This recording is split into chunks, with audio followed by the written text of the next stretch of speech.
Bapak, Ibu, Saudara yang saya kasihi dalam Tuhan, kita bersyukur pada Tuhan di masa COVID meningkat ini kita masih beribadah kepada Tuhan. Pada hari Minggu pagi ini kita akan berbakti, memuji, menyembah Dia di tempat kita masing-masing, baik di rumah maupun yang ada di gereja. Mari bersama kita mempersiapkan hati kita merendahkan hati di hadapan Tuhan, mengaku dosa kita, mohon Tuhan mengampuni. Tuhan memimpin dan memberkati kita beribadah kepadanya. Mari kita bersatu teduh, kita mulai.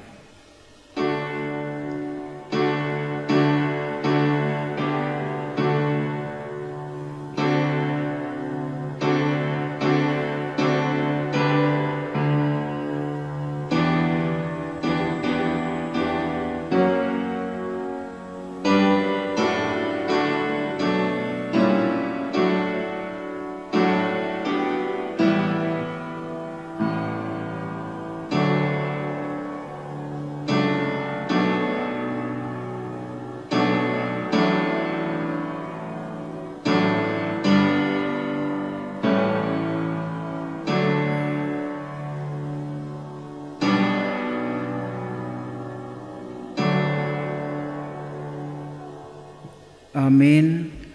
Mari kita berdiri, kita akan membuka baktian kita. Pilihlah pada hari ini kepada siapa kamu akan beribadah. Aku dan seisi rumahku, kami akan beribadah kepada Tuhan. Anak-anak cucu akan beribadah kepadanya dan akan menceritakan tentang Tuhan kepada angkatan yang akan datang. Janganlah kita menjauhkan diri dari pertemuan-pertemuan ibadah kita seperti dibiasakan oleh beberapa orang. Tetapi marilah kita saling menasihati dan semakin giat melakukannya menjelang hari Tuhan yang mendekat. Pertolongan kita adalah dalam nama Tuhan yang menjadikan langit dan bumi.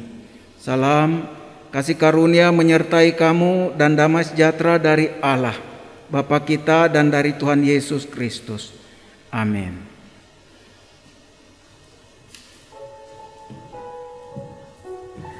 Masih tetap berdiri Bapak Ibu Saudara-saudari, baik yang beribadah di tempat ini maupun yang dari rumah masing-masing.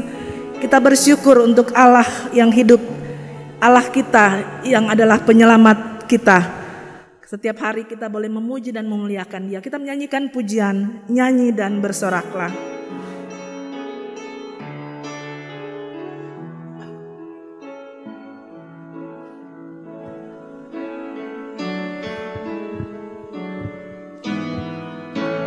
Yesusku, penyelamatku, tiada yang seperti Engkau. Setiap hari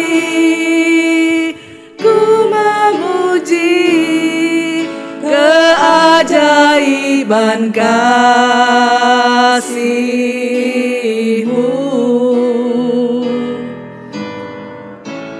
Penghibur, pelindung, menara kekuatan, biarlah semua yang bernafas tak berhenti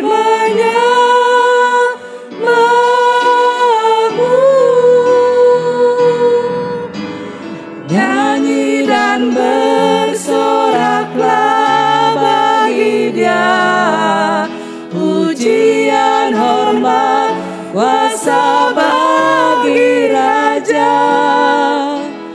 Gunung tunduk, laut bergelora, mendengar nama-Mu. Bersuka atas perbuatan-Mu, selamanya ku kasih Engkau Tuhan. Tiada janji seperti yang padamu. Nyanyi dan bersoraklah bagi Dia.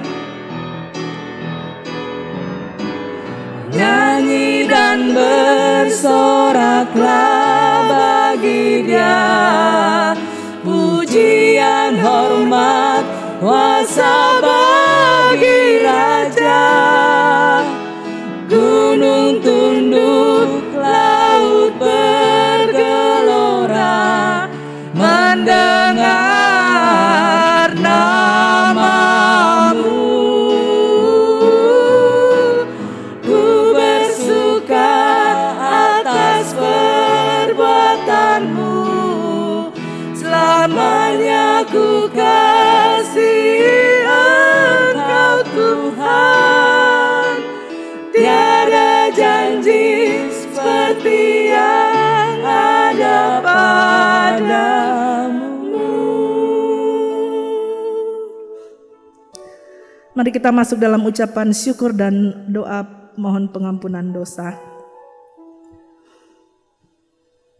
Allah yang maha hidup, Allah yang mengasihi kami, Allah yang karena kasih-Nya yang besar yang telah menyelamatkan kami dari dosa, kami bersyukur untuk penyertaan Tuhan, untuk hari-hari hidup yang kami boleh alami bersama dengan Engkau. Kami boleh mengalami sukacita dan damai sejahtera dari Tuhan. Ketika kami berada dalam masalah dalam minggu yang lalu, Tuhan memberikan kami kekuatan, memberikan kami penghiburan, juga Engkau memberikan kami jalan keluar dari setiap permasalahan yang kami hadapi. Kami bersyukur Allah yang menyelamatkan kami, Allah yang mengasihi kami, Allah yang mengingat kami. Walaupun kami berada di ribuan begitu banyak orang yang ada di muka bumi ini, tapi Tuhan mengingat kami. Tuhan, terima kasih untuk semua ini, untuk pengalaman hidup kami bersama dengan Engkau. Dari sehari ke sehari kami boleh dipimpin dan dituntun oleh Tuhan. Kami boleh mengalami pertumbuhan di dalam Engkau. Kami bersyukur tak henti-hentinya untuk hal ini ya Bapa. Terima kasih Tuhan untuk penyertaan-Mu dalam hari-hari hidup kami, di tengah kehidupan pribadi kami, keluarga maupun kehidupan berjemaat kami. Tuhan memberikan kemampuan dan sukacita buat kami dalam pekerjaan yang kami lakukan di tempat kerja kami, juga pendidikan anak-anak kami, dan juga untuk setiap hal yang kami lakukan di rumah tangga kami masing-masing, dan juga dalam kehidupan komisi dan rayon di Gereja Kristen Kalam Kudus, dalam kehidupan berjemaat kami. Tuhan yang menolong, memimpin, menyertai, memperlengkapi setiap kami lewat hamba-hamba Tuhan yang Engkau pakai untuk melayani di tempat ini. Biarlah dari sehari ke sehari kami boleh mengalami pembentukan dalam Engkau, kami boleh mengalami Tuhan dalam kehidupan kami hari lepas hari. Tuhan, ampuni kami akan salah dan dosa kami, jika ada hal-hal yang kami lakukan melawan kehendak Tuhan. Tuhan, ampuni dan layakan kami agar kami boleh layak menghampiri kekudusan Tuhan. Terima kasih banyak Bapa di sorga, Tuhan yang memimpin jalannya ibadah ini dari awal, pertengahan hingga akhirnya, agar nama Tuhan saja yang kami puji dan muliakan. Demi Kristus Yesus kami berdoa dan bersyukur. Amin. Jemaat silahkan duduk kembali. Ya, di mana kita berkumpul, di situ ada pengertian bersama. Nah, ini adalah janji Tuhan buat kita. Ada pengertian bersama. KPPK 296 bait pertama dan kedua.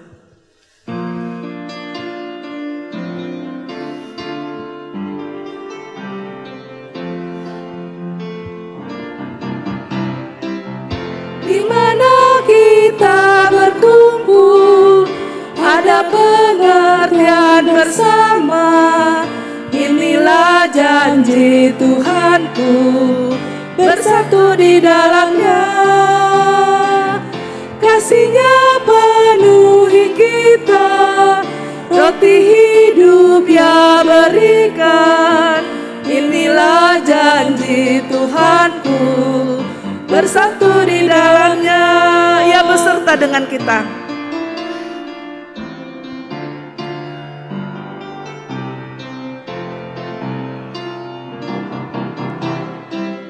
Ia beserta dengan kita, bagi berkat dalam semua anak dan umatnya bersatu di dalamnya.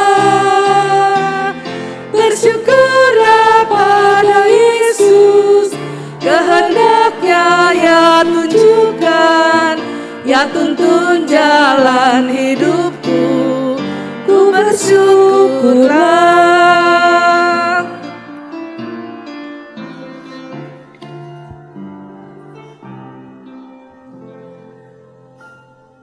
Bapak Ibu, mari kita berdiri bersama dengan orang percaya di segala tempat sepanjang segala abad. Mari kita mengaku iman percaya kita lewat pengakuan iman rasuli dengan berkata demikian. Aku percaya kepada Allah, Bapa yang Maha Kuasa, Khalik langit dan bumi, dan kepada Yesus Kristus, anaknya yang tunggal Tuhan kita, yang dikandung dari Roh Kudus, lahir dari anak darah Maria, yang menderita sengsara di bawah pemerintahan Pontius Pilatus, disalibkan, mati dan dikuburkan, turun ke dalam kerajaan maut. Pada hari yang ketiga bangkit pula dari antara orang mati, naik ke sorga, duduk di sebelah kanan Allah, Bapa yang Maha Kuasa, dan dari sana ia akan datang untuk menghakimi orang yang hidup dan yang mati. Aku percaya kepada Roh Kudus, gereja yang kudus dan am, persekutuan orang kudus, pengampunan dosa, kebangkitan tubuh, dan hidup yang kekal. Amin. Jemaat silahkan duduk kembali. Kita akan mendengarkan kebenaran firman Tuhan yang pada hari ini disampaikan oleh penginjil Revandi. Kita menyanyikan sebuah pujian, ada kisah untuk bangsa-bangsa. KPPK 376 bait pertama dan keempat.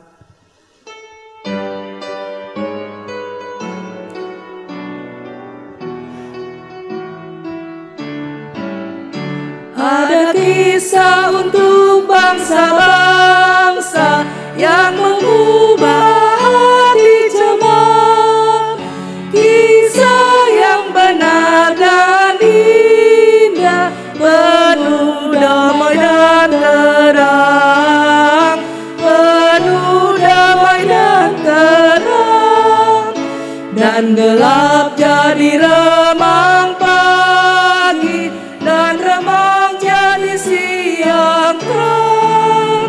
Tahta Kristus akan nyatalah, bumi penuh kasih-Nya.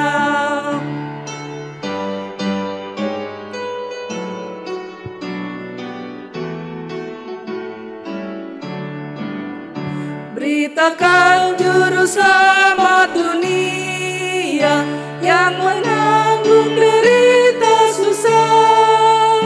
Ia panggil umatnya di dunia, taat pada firman-Nya, taat pada firman-Nya, dan gelap jadi remang pagi, dan remang jadi siang terang.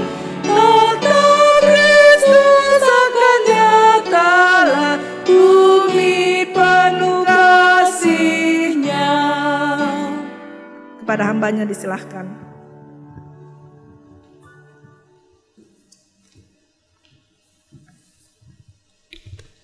Bapak Ibu, jemaat Tuhan, mari kita berdoa. Bapa, dipujilah, dimuliakanlah nama-Mu di antara segala suku bangsa yang ada di bumi. Karena Engkaulah yang layak dipuji dan disembah dan ditinggikan. Hari ini kami rindu untuk mendengarkan firman-Mu. Biarlah Tuhan Engkau yang akan pimpin kami, supaya kami dapat menangkap apa yang menjadi kehendak-Mu untuk hidup kami sebagai orang percaya. Berkati waktu pemberitaan firman Tuhan, berkati semua jemaat Tuhan yang mendengarkan firman-Mu. Terpujilah Engkau, demi Kristus Yesus, Tuhan kami yang hidup, kami berdoa. Amin.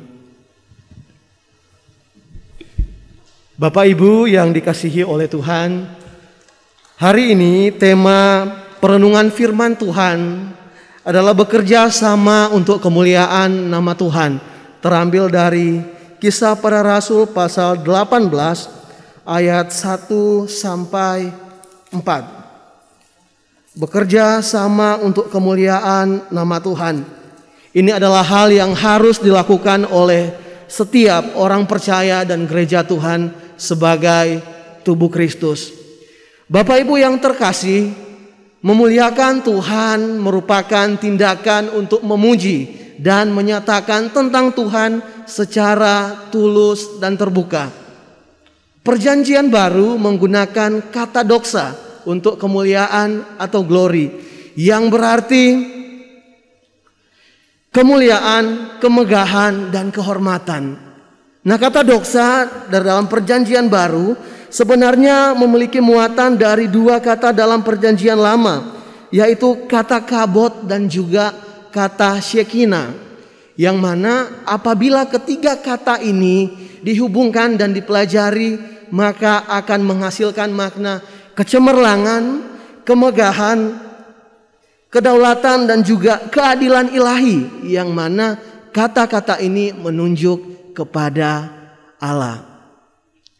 Bapak Ibu jemaat yang dikasihi Tuhan, ada seorang penulis dan juga mobilisator misi dunia, Stephen Hawthorne. Beliau mengatakan bahwa kemuliaan tentang Tuhan berada di pusat penyembahan yang sejati di dalam Alkitab. Kemuliaan Tuhan mengalir dalam dua arah. Yang pertama mengalir ke arah dunia.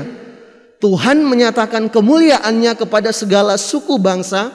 Dia menyatakan siapa dirinya dan apa yang telah diperbuatnya, untuk kemudian menghasilkan arah kemuliaan yang kedua, supaya setiap suku, bangsa, dan kaum dan bahasa memberikan pujian dan penyembahan dan kemuliaan hanya kepada Dia. Jadi Tuhan memberikan kemuliaannya kepada segala suku, bangsa, dan kaum dan bahasa, supaya setiap orang yang telah ditentukannya dari setiap suku, bangsa, dan kaum dan bahasa tersebut memberikan pujian, kemuliaan, dan penghormatan hanya bagi Dia. Tugas kita sebagai gereja Tuhan, sebagai tubuh Kristus adalah untuk memuliakan Dia. Tetapi bukan berarti bahwa dengannya kita bisa menambahkan sesuatu pada kemuliaan Tuhan tersebut. Tugas kita adalah untuk mengakui kemuliaan Tuhan tersebut dan bekerja sama untuk membawa kemuliaan Tuhan kepada setiap suku, bangsa, dan kaum dan bahasa yang belum mengenal Dia. Bapak Ibu jemaat Tuhan, hari ini kita akan belajar dari Alkitab tentang bagaimana orang percaya bekerja sama supaya kemuliaan nama Tuhan ini tersebar ke seluruh suku dan bangsa. Mari kita buka dari Kisah Para Rasul pasal 18 ayatnya yang pertama sampai ayatnya yang keempat. Saya akan bacakan untuk kita semua. Paulus di Korintus. Kemudian Paulus meninggalkan Athena lalu pergi ke Korintus. Di Korintus ia berjumpa dengan seorang Yahudi bernama Aquila yang berasal dari Pontus. Ia baru datang dari Italia dengan Priscilla istrinya, karena Kaisar Claudius telah memerintahkan supaya semua orang Yahudi meninggalkan Roma. Paulus singgah ke rumah mereka, dan karena mereka melakukan pekerjaan yang sama, ia tinggal bersama-sama dengan mereka. Mereka bekerja bersama-sama karena mereka sama-sama tukang kemah. Dan setiap hari Sabat, Paulus berbicara dalam rumah ibadat dan berusaha meyakinkan orang-orang Yahudi dan orang-orang Yunani. Bapak Ibu jemaat yang dikasihi Tuhan, di Kisah Rasul pasal 18 ayat yang pertama mencatat bahwa Rasul Paulus meninggalkan Athena dan pergi ke Korintus. Di sini ia juga menantikan kedatangan dari Timotius dan Silas dari Makedonia. Bapak Ibu, Korintus merupakan ibu kota dari provinsi Akhaya, salah satu kota kosmopolitan pada saat itu, sekaligus juga kota perdagangan yang ramai pada saat itu. Nah, dikatakan di sini dia berjumpa dengan pasangan suami istri Aquila dan Priscilla yang juga baru saja tiba di kota itu dari Italia, ya. Karena Kaisar Claudius yang memerintah sekitar tahun 41 sampai 54 sebelum Masehi telah memerintahkan supaya semua orang Yahudi yang ada di Roma pada saat itu, dia perintahkan supaya tinggalkan Roma. Paulus ketika berjumpa dengan Aquila dan Priscilla, ia sedang dalam perjalanan misinya yang kedua. Nah, kita akan lihat siapakah Aquila dan Priscilla, Bapak Ibu. Pasangan suami istri ini juga disebutkan 3 kali dalam surat pastoralnya Rasul Paulus. Jadi selain di dalam Kisah Para Rasul, nama Aquila dan Priscilla juga disebutkan 3 kali dalam surat pastoral Rasul Paulus, ya, yaitu dalam Roma pasal 16 ayat 3, 1 Korintus 16 ayat 9, dan juga dalam 2 Timotius 4 ayat 19. Nah, Aquila atau yang dalam bahasa Yunani namanya Akulas itu memiliki arti raja wali. Dia merupakan seorang Yahudi dari Pontus dan dikenal sebagai pembuat tenda. Sedangkan Priscilla, ya, atau di bagian Alkitab yang lain, kalau kita baca dia juga dipanggil Priska. Dia lebih dikenal sebagai wanita Kristen, istri dari Aquila. Nah, kalau kita perhatikan di dalam teks ini tidak dijelaskan apakah pasangan suami istri ini, Aquila dan Priscilla, apakah mereka telah menjadi orang Kristen ketika mereka berjumpa dengan Rasul Paulus di Korintus. Ada beberapa penafsir yang mengatakan bahwa sebenarnya ketika mereka berjumpa dengan Rasul Paulus di Korintus, sebenarnya pasangan ini sudah menjadi orang Kristen. Mereka sudah percaya kepada Kristus. Tetapi andaikan pun mereka belum menjadi percaya, kita tahu bahwa di bagian firman Tuhan ini mereka tinggal cukup lama dengan Rasul Paulus. Dan kita bisa bayangkan jika mereka tinggal bersama dengan seorang pemberita Kristus yang sangat radikal, apakah mereka tidak akan menjadi percaya kepada Kristus? Tentunya kalau kita perhatikan di bagian-bagian selanjutnya di dalam firman Tuhan ini, kita akan melihat bahwa akhirnya pasangan suami istri ini mereka menjadi percaya kepada Kristus, dan tidak hanya menjadi percaya tetapi mereka juga turut terlibat dalam pelayanan bersama dengan Paulus. Bapak Ibu, di dalam firman Tuhan ini dikatakan bahwa Paulus bersama Aquila dan juga Priscilla, mereka memiliki pekerjaan yang sama.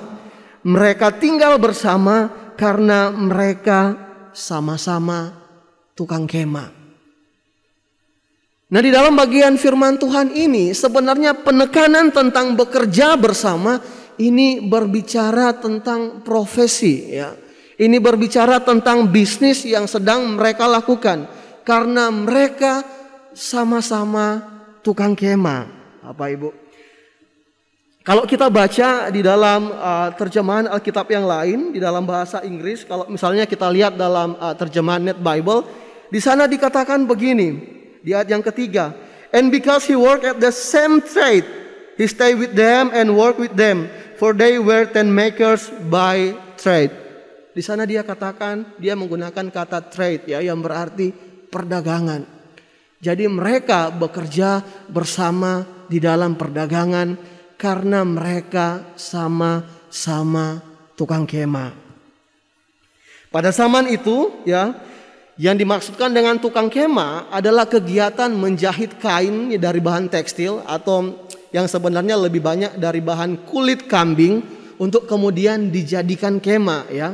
Jadi kegiatan mereka, Rasul Paulus bersama dengan Priscilla dan Aquila adalah membuat kemah dan kemudian memperdagangkan kemah tersebut. Karena pada saat itu kemah merupakan salah satu barang yang cukup diperlukan, Bapak Ibu.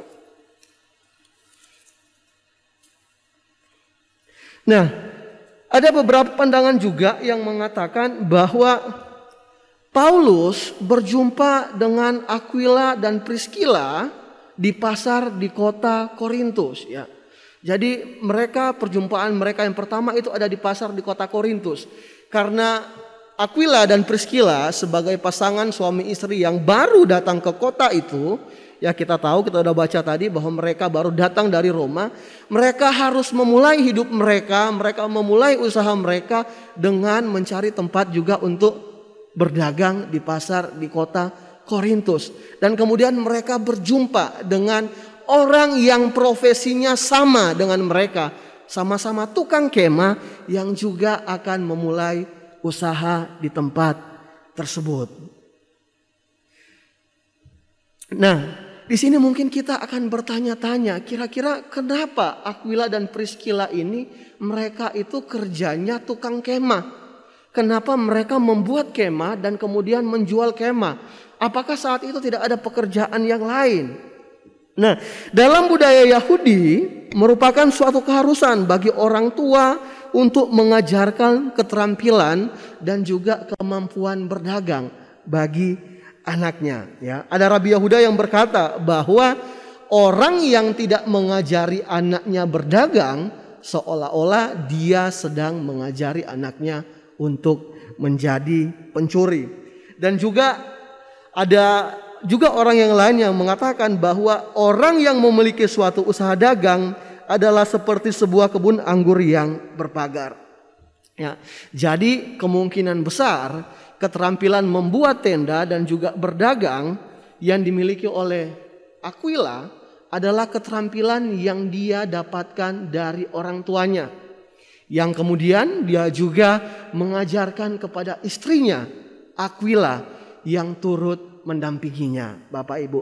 Nah, sedangkan Rasul Paulus, kenapa Rasul Paulus ini menjadi tukang tenda? Kita sama-sama tahu bahwa Rasul Paulus dia adalah orang Ibrani asli, ya. Dia adalah seorang rabi. Dan di dalam kebudayaan Yahudi, seorang rabi ketika mereka mengajar, mereka tidak boleh mengambil bayaran dari orang-orang yang mereka ajar. Makanya Rasul Paulus dia juga belajar tentang keterampilan membuat kemah dan kemudian memperdagangkan kemah untuk menunjang hidup dan pelayanan pada saat dia sudah menjadi percaya. Bapak Ibu, ada hal-hal penting yang harus kita perhatikan di dalam bagian firman Tuhan yang tadi kita baca ya. Mungkin di dalam teks tersebut tidak secara nyata terlihat, tetapi sebenarnya ada hal-hal penting yang mungkin saja terjadi di dalam proses mereka bekerja sama ya. Karena dikatakan bahwa Paulus dia tinggal bersama-sama dengan mereka, dia bekerja bersama-sama dengan mereka, dan mereka memiliki profesi yang sama. Seperti yang firman Tuhan katakan di dalam Amsal pasal 27 ayat 17 ya. Besi menajamkan besi, orang menajamkan sesamanya. Dan saya percaya ketika mereka tinggal bersama ada hal-hal yang terjadi yang mana hal-hal itu akan berdampak bagi pelayanan Rasul Paulus dan tentunya bagi kerohanian dari pasangan suami istri ini, Aquila dan juga Priscilla. Hal-hal penting apa saja yang mungkin terjadi di sana, Bapak Ibu? Yang pertama, hal yang berdampak bagi pelayanan Rasul Paulus. Ketika Rasul Paulus bekerja bersama dengan Aquila dan Priscilla, ketika Rasul Paulus tinggal bersama dengan Priscilla dan Aquila, yang pertama, dia mempunyai tempat tinggal untuk menantikan kedatangan Silas dan juga Timotius dari Makedonia. Mungkin bisa saja dia tinggal di tempat yang lain. Mungkin bisa saja dia menantikan di tempat yang lain di kota Korintus. Tetapi karena ada Aquila dan juga Priscilla, akhirnya dia punya tempat untuk dia bisa menantikan kedatangan dari rekan-rekannya yang lain. Sekaligus dia memiliki rekan yang baru ketika dia tinggal dan melayani di Korintus. Itu hal yang pertama yang bermanfaat bagi pelayanan Rasul Paulus. Nah, kita akan lihat hal yang kedua, Bapak Ibu. Ketika Rasul Paulus tinggal bersama-sama dengan Aquila dan Priscilla di Korintus, Di sana kalau kita lihat di ayat yang keempat, di ayat yang ke-8 dan juga di ayat yang ke-11, dikatakan bahwa Paulus bisa memberitakan Injil kepada orang-orang Yahudi dan Yunani yang ada di kota Korintus. Dan di antara orang-orang ini ada yang percaya dan dimenangkan untuk kemuliaan nama Tuhan. Itu hal yang kedua. Kemudian kita lihat berikutnya, ya. Walaupun sebelumnya hubungan mereka hanya sebatas kerjasama karena profesi, tapi akhirnya hubungan mereka ini menjadi dekat, dan akhirnya Aquila dan Priscilla, mereka berdua ini, pasangan suami istri ini, akhirnya menjadi rekan pelayanan Rasul Paulus ketika Rasul Paulus akan memberitakan Injil kepada bangsa-bangsa non-Yahudi. Kalau kita lihat di dalam pasal 18 ayat 19, di sana dikatakan bahwa pasangan suami istri ini, Aquila dan Priscilla, mereka menyertai perjalanan Rasul Paulus sampai ke Efesus. Dan tidak hanya itu saja, Bapak Ibu. Mari kita lihat di dalam Roma pasal 16 ayat 3 sampai 4. Ya, kita bacakan untuk kita semua. Ini surat yang ditulis Rasul Paulus untuk jemaat yang di Roma. Rasul Paulus berkata begini, sampaikan salam kepada Priscilla dan Aquila, teman-teman sekerjaku dalam Kristus Yesus. Mereka telah mempertaruhkan nyawanya untuk hidupku. Kepada mereka bukan saja aku berterima kasih, tetapi juga semua jemaat bukan Yahudi. Luar biasa apa yang dilakukan oleh Aquila dan Priscilla dalam kehidupan Rasul Paulus dan dalam kehidupan pelayan Rasul Paulus. Sampai akhirnya dia menuliskan surat yang begitu berkesan. Jadi Aquila memiliki tempat yang begitu berkesan bagi Rasul Paulus. Dan juga tidak hanya untuk Rasul Paulus, tetapi untuk semua jemaat yang bukan Yahudi. Awalnya mereka berjumpa hanya karena profesi. Kemudian mereka tinggal bersama, mereka bekerja bersama-sama. Dan lihat dampak yang terjadi, dampak yang dihasilkan dari hasil perjumpaan mereka, dari hasil kerjasama mereka. Kemudian hal yang berikutnya, ya, dampak yang terjadi dari kerjasama mereka adalah Aquila dan Priscilla bertumbuh secara rohani. Hal ini bisa terjadi karena mereka mempelajari firman Allah bersama dengan Paulus. Kalau kita lihat di ayat yang ke-11, di sana dikatakan bahwa 1 tahun dan 6 bulan Paulus mengajar firman Allah di tengah-tengah mereka. 1 tahun dan 6 bulan. Mereka tinggal bersama, kemudian selama 1 tahun dan 6 bulan mereka belajar firman Allah. Kira-kira seperti apa ya? Saya bayangkan apabila saya tinggal dengan orang yang telah mengalami transformasi dalam hidupnya, dengan orang yang telah mengalami perjumpaan secara pribadi dengan Tuhan, dengan orang yang hidupnya telah diubahkan dan dia begitu berapi-api untuk Tuhan. Saya bayangkan kira-kira dampaknya untuk kerohanian saya dan hidup saya secara pribadi seperti apa. Tentunya saya akan menjadi radikal sama seperti dia. Tentunya saya akan menjadi semangat untuk memberitakan Injil sama seperti Rasul Paulus apabila saya tinggal lama dengan dia. Aquila dan Priscilla ada di lingkungan yang benar, ada di komunitas yang benar. Dia tinggal dengan Rasul Paulus, dia belajar firman Allah dan dia tertular dengan apa yang Rasul Paulus kerjakan. Karena mereka memiliki profesi yang sama. Bapak Ibu jemaat Tuhan, kita hidup di tengah masyarakat, kita hidup di tengah lingkungan, di tengah jemaat yang majemuk, ya. Kita tahu bahwa di lingkungan kita, di jemaat tempat kita berada, mungkin ada orang-orang yang punya profesi yang sama dengan kita. Ada orang-orang yang punya pekerjaan yang sama dengan kita. Pernah enggak terlintas dalam pikiran kita, bisa enggak kalau misalkan kita pergi, kita temui, kita bangun hubungan, dan kemudian ayo sesama orang percaya, kita satu profesi, yuk sama-sama kita mulai kelompok kecil kah, komsel atau KTB, dan mulai pikirkan lewat kelompok itu kira-kira hal apa saja yang bisa saya lakukan untuk kemuliaan nama Tuhan. Kalau mungkin sulit untuk cari orang yang seprofesi, bisa lihat orang-orang percaya yang lain yang mungkin kita tahu bahwa dia punya hati untuk pekerjaan Tuhan. Yuk kita sama-sama, kita buat kelompok, kita belajar firman Tuhan bersama, dan kita lihat apa yang bisa kita lakukan untuk kemuliaan nama Tuhan. Nah, dampak yang dialami oleh Aquila dan Priscilla dari kerjasama mereka dengan Rasul Paulus itu sangat luar biasa. Di dalam Kisah Para Rasul 18 ayat 24 sampai 28, hal yang luar biasa terjadi. Mereka bisa mengajarkan tentang ajaran Tuhan kepada Apolos, seorang yang sangat fasih bicara dan seorang yang ahli kitab suci. Mereka tidak bisa seperti itu kalau mereka tidak belajar firman Tuhan dan kemudian berada di dalam komunitas dengan orang yang benar. Terkadang komunitas kita mempengaruhi, Bapak Ibu jemaat Tuhan.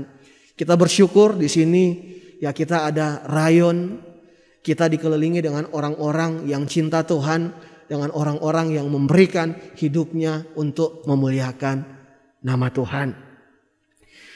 Dari kisah Paulus bersama dengan Aquila dan Priscilla, kita belajar bahwa bekerja sama untuk kemuliaan nama Tuhan bisa dimulai dari hal-hal yang sederhana.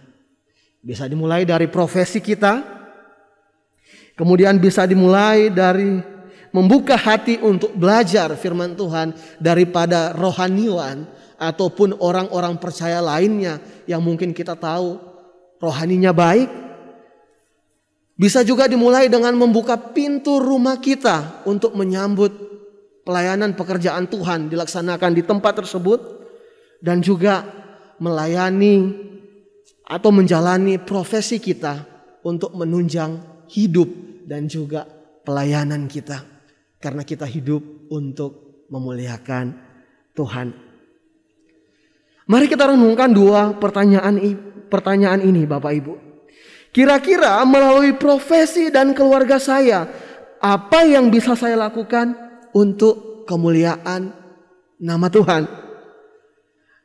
Dan kemudian pertanyaan yang kedua, kira-kira siapa orang-orang yang seprofesi dengan saya atau orang-orang percaya lainnya yang bisa saya ajak untuk bertumbuh bersama demi kemuliaan nama Tuhan?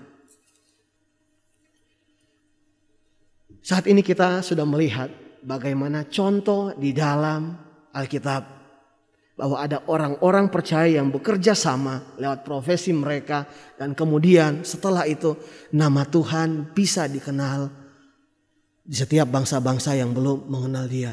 Bapak Ibu, puncak dari misi adalah ketika setiap orang dari setiap suku, bangsa, dan kaum dan bahasa yang telah ditentukan Tuhan datang dan kemudian memberikan ibadah dan penyembahan yang sejati hanya bagi Dia.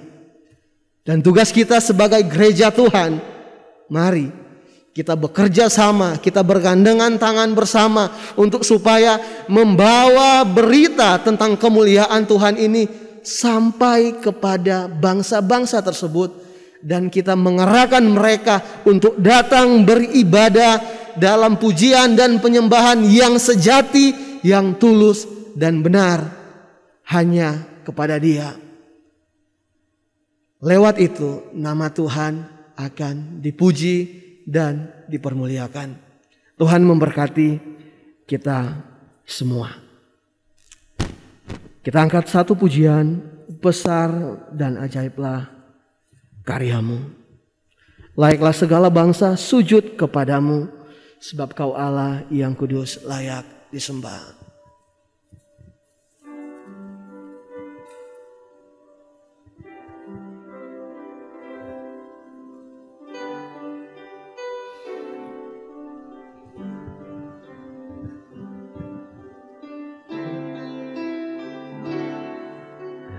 Besar dan ajaiblah karyamu,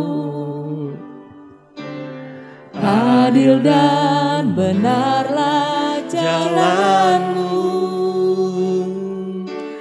Raja segala bangsa yang maha kuasa, mulia namamu, besar dan ajaiblah karyamu. besar dan ajaiblah karyamu. Adil dan benarlah jalanmu. Raja Segala bangsa yang maha kuasa, mulia namamu. Layaklah segala bangsa, layaklah segala bangsa sujud kepadamu.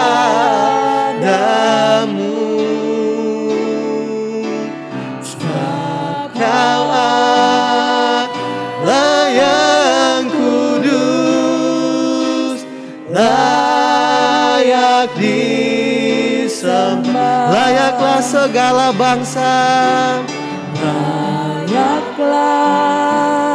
segala bangsa sujud kepadamu.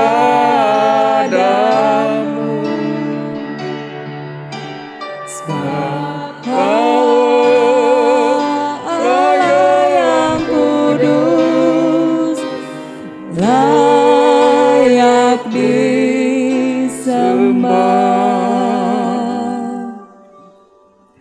Mari kita berdoa. Kami bersyukur Tuhan, firman-Mu boleh sampai kepada kami. Kau bekerja di dalam kami, tengah-tengah kami, dalam hidup kami, melalui profesi pekerjaan kami, juga dalam rumah tangga, kehidupan keluarga yang kami jalani. Semua boleh menjadi tempat dan alat di mana Tuhan bekerja secara leluasa, agar dalam persekutuan, pergumulan, perjuangan kami boleh saling berbagi, menjadi berkat satu sama lain, dan menjangkau mereka yang masih di luar Kristus.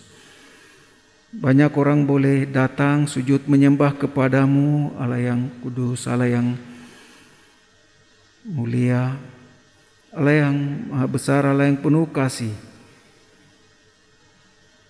Allah dalam Yesus Kristus Tuhan dan Juru Selamat kami. Dan pada kesempatan ini berdoa dan persembahkan padamu diri kami, sebagai suami, sebagai istri, sebagai anak, sebagai orang tua, juga sebagai pekerja dan pelayan, apapun itu. Pakailah kami Tuhan untuk memberitakan dan menyaksikan tentang Tuhan Yesus dan pekerjaan yang ajaib di dalam hidup kami, tengah-tengah kami. Kami serahkan untuk situasi keadaan yang kami hadapi saat ini. Ketika COVID meningkat, keadaan sekeliling kami melihat banyak saudara kami yang rebah, baring beristirahat, duduk tinggal diam, merenung seperti apa pekerjaan Tuhan dalam hidup mereka untuk masa ini. Kami doakan Tuhan hiburkan, kuatkan, tuntunlah di jalan-Mu. Engkau berbicara kepada pribadi demi pribadi, apa yang harus dilakukan dalam situasi seperti ini, dan setelah mereka dibebaskan, disembuhkan, dipulihkan dari sakit, kelemahan, gangguan karena COVID ini. Kami mohon Kau lindungi semua jemaat Tuhan yang sehat, yang baik. Beri kekuatan, pertolongan, perlindungan untuk melewati hari-hari sibuk, hari-hari kerja, baik urusan di rumah ataupun di luar, juga dalam tanggung jawab pelayanan tengah-tengah masyarakat, juga bagi pelayanan gerejawi. Kami mohon berkat Tuhan, pemeliharaan, pertolongan-Mu, agar semua tanggung jawab kami lakukan dan lewati dengan baik. Kami mau berdoa dan serahkan untuk saudara-saudara kami yang secara khusus mengabdikan diri melayani sebagai perawat, ahli gizi, sebagai dokter tergigih. Kami mohon pinan pertolongan. Bu Ani Une Putih, Paulina Watahas, dari Foni Persulesi, Pak Harol Manogan, dari Ayu Palimbung, Pak Albinus Kobis, Bu Elim Mangayun, Sarah Mangge, Bu Melani Chong, dari Yoswita Damayanti, Pak David Pranata, Kesia Pranata, Bu Deborah Pranata, Pak Tedion Kusbin, dari Grace Tauran, dari Stevi Tauran, Bu Ranitan, Bu Manuela Kris Cahyane, yang Wismiarso, Pak Geri Dalabaso, Bu Oktaviani Hidami, Pak Nikolas, dan Bu Sopi, serta banyak rekan lainnya dalam pergumulan perjuangan dengan hari-hari yang sukar ini. Tuhan Kau lingkupi jaga diri mereka, juga anggota keluarga, karena tinggal satu rumah. Lingkungan kerja dengan situasi seperti ini kurang membawa keuntungan bagi kesehatan mereka. Kami mohon Kau lindungi dan jaga. Berkati mereka, Gak terus pakai jadi berkat dalam setiap pelayanan. Kami doakan dan serahkan padamu untuk ibu-ibu hamil di tengah kami. Tuhan pelihara dan berkati kesehatan mereka sampai saat melahirkan. Juga di masa COVID ini Engkau jaga, berkati pelihara ibu dan juga janin. Kau memberkati saudara-saudara kami yang berulang tahun dalam minggu ini. Hidup mereka, perjuangan mereka, pergumulan, masalah-masalah, jawaban-jawaban doa mereka sepanjang hari-hari yang lewat. Tuhan bekerja dan berkati, memberi mereka pertumbuhan yang nyata, semakin serupa Kristus. Kami melihat kepadamu, persembahkan semua anak-anak anggota jemaat kami dalam pertumbuhan mereka secara fisik, mental, rohani, dalam pertumbuhan iman mereka, juga dalam menempuh pendidikan. Mereka dekat yang juga jauh. Tuhan berkati, buatlah mereka berhasil dan beruntung. Kami berkati keamanan di Provinsi Papua dan Papua Barat. Keributan-keributan, kacauan-kacauan, perang-perang suku dan bagai hal karena ketidakpuasan. Kau lawat dan berkati, pulihkanlah keadaan Papua. Juga upaya-upaya yang dilakukan untuk pemekaran jadi beberapa provinsi. Tuhan kiranya sejahteraan rakyat boleh menjadi saran utama dalam semua upaya pembangunan ini. Kami doakan untuk pemberitaan Injil kepada semua orang yang belum percaya di sekeliling kami, di kota Jayapura, di Papua ini, dan sampai bahkan keluar dari Papua ke antara bangsa-bangsa. Engkau boleh bawa kami pergi untuk memasyurkan Injil kasih karunia Kristus. Kami serahkan pejabat pemerintah di daerah ini, di kota kami Jayapura, berkati untuk beberapa hal yang sedang diusahakan ditata. Tuhan pimpin.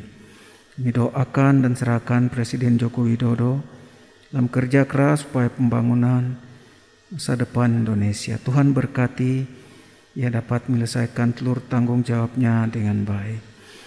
Kami mempersembahkan diri kami, hidup kami dengan seluruh persembahan yang dibawa oleh jemaat.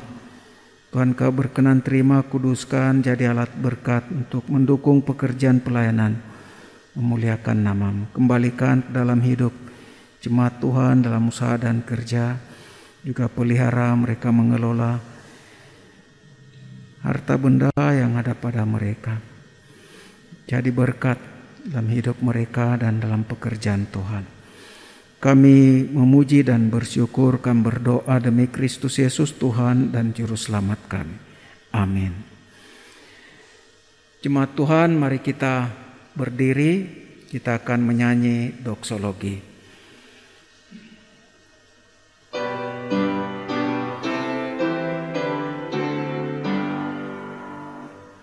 Puji Allah Bapa Putra, puji Allah Roh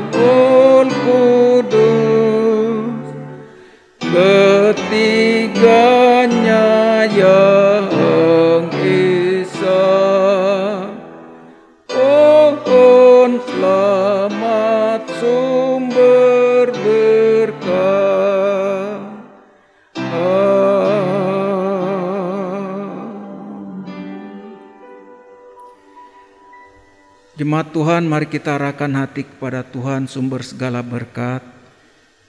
Jalani hari-hari kita dalam rumah tangga, dalam profesi pekerjaan kita. Ingat, Tuhan punya maksud untuk kita memuliakan Dia, agar banyak orang boleh mengenal dan percaya kepadanya. Lakukanlah firman-Nya dengan setia dan terimalah berkat-Nya. Tuhan memberkati engkau dan melindungi engkau. Tuhan menyinari engkau dengan wajah-Nya dan memberi engkau kasih karunia. Tuhan menghadapkan wajah-Nya kepadamu dan memberi engkau damai sejahtera. Amin.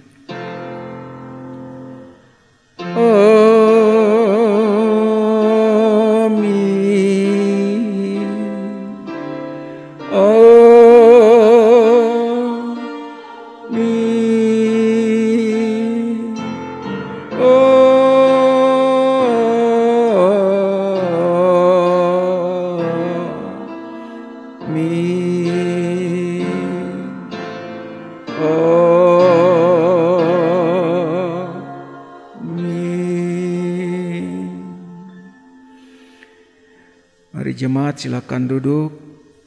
Saat teduh, setelah itu saya akan sampaikan warta jemaat untuk kita hari ini.